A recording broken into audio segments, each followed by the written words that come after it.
Let's get to reading while I have some sunlight. I had a lamp. I have to invest in another lamp, a back lamp. Well, actually, I have one. Let's see if it works. Let me see how this works out. I don't think this did anything. I think the sunlight is enough. So, but I had a back lamp that my brother John bought me. May he rest in peace. And it was smoking because it wasn't meant to be on that long. I was using it as a regular lamp, and it's really like a studio lamp. So I have to get rid of that. So I have to invest in a desk lamp, and I'm checking it out. In the meantime, I have great windows, so we're gonna do sunlight. No Right to an Honest Living by Jacqueline Jones. I'm feeling under the weather. Bear with me. I think I'm got a little fever, but I'm not sure. Can you sleep off a fever? Does that sound ridiculous? This is what happens, man. In the system where we don't have universal health care. Let's go. The local press made no mention of Joseph Clash in its account of the descent, though certainly he would seem to have been a prime target. Somehow he routinely avoided prosecution and other measures that would have curtailed his businesses. Some police were in the habit of patronizing his hall, and he probably developed a scheme of payoffs to keep them from interfering in an enterprise that enriched both him and them. The exploits of Clash and his partners in crime sold newspapers to voyeuristic readers. The Herald called Clash a very distinguished barber, fiddler, and sporting character in the North End, a description that conveyed a degree of admiration for his many talents and his loyal clientele. I guess he would have been considered a Renaissance man. A degree of admiration, okay, for his clientele. Periodically, he did face charges of assault, however, including, at one point, for knocking down a boy in a dancing school.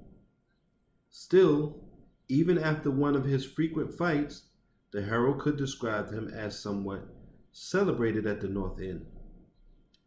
His reputation unsullied by serial appearances in police court. Perhaps his good fortune was due to his talented defense lawyer, Robert Morris. I remember living in Ocean Hill, and I remember cops had their own drug spots or drug spots that they would look after. Well, both. Some of them were selling drugs for cops. Some of the cops were just taking payoffs. If you look up New York City 73rd Precinct and 77th Precinct, I believe the 73rd Precinct was cleaned out twice during the crack era. That's how much corruption there was.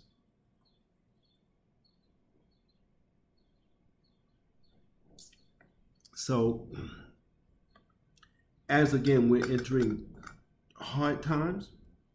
There's a lot of crooked police out there, and a lot of crooked DA, and a lot of crooked all down the line. In the midst of periodic descents, Ann Street continued to offer employment to black and white women who circulated through police court on a regular basis during this period. They plied their trade on Boston Common, on the streets, in their own dwellings, in dance houses in the North End, or in brothels. In publicizing the problem of prostitution, the local papers and police offered dual narratives based on the women's skin color. Young white women came to Boston from the countryside or a neighboring state seeking work, only to fall victim to the seductor, fallen, deserted, and betrayed, while black women accused of the same crime, seemed unmoored from family and devoid of any tragic history that would make them objects of the public sympathy. Ignored was how the relentless downward pressure of women's wages pushed some into sex work. They just laid off 100,000 black women Um, I think a lot of them were government jobs. I'm pretty sure. Um, from Doge, I think Doge is a lot of them are probably in the Doge firings, and a lot of them are gonna get their own businesses. Um, my businesses don't get much support, even though my products are good. But I hope theirs do because either way they're gonna make money, and these women probably have lifestyles to maintain. So you're gonna see more sex work. Boston servants labored within a wider regional economy where the wives of even well to do farmers did piecework, sewing wallets, hat linings, collars, and shirts, or making shoe bindings for extra money. Some reformers indicted these rural women, charging they spent their modest wages on fine dresses and jewelry and refused to do housework themselves.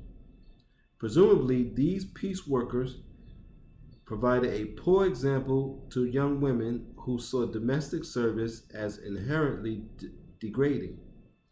Despite this misplaced blame on both rich and poor women for an exploitative wage structure, it is true that rural outworkers depressed wages for city workers, and neither seamstresses nor servants made a living wage. That's what we're still arguing over, living wages. You guys keep saying we've made progress, racial progress. Show me the proof. Because everything I'm saying here is happening now and it's been happening my 54 years on this planet. I've been here since 1971. My mother was a domestic and she didn't make much. And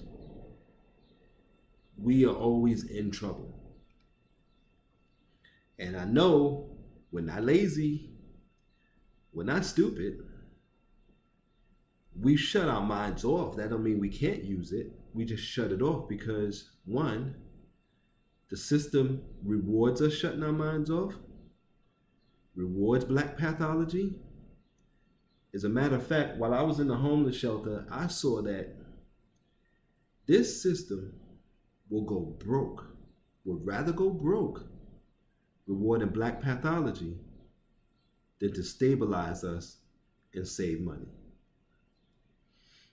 Think about it.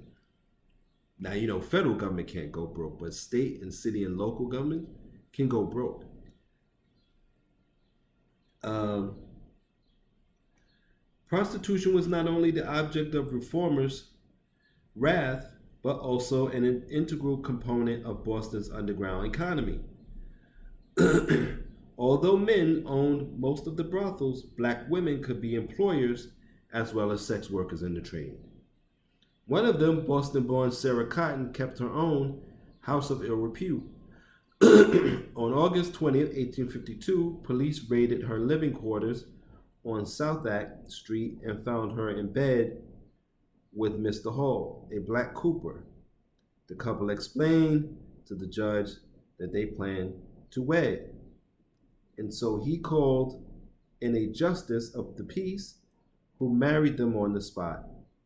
Yet Sarah continued to keep a disorderly house under the name Cotton.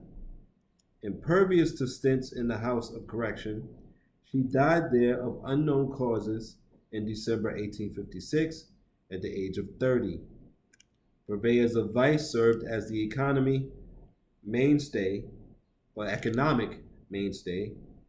of the undercommons, yet they faced constant threats from disgruntled customers and the brutal conditions of Boston's prisons. Clash's ability to trick the gullible apparently extended beyond the realm of his dance hall patrons to include a second wife, Louisa Williams, whom he married in the summer of 1852. He told her and the presiding justice of the peace that this was his first marriage. And I can already see,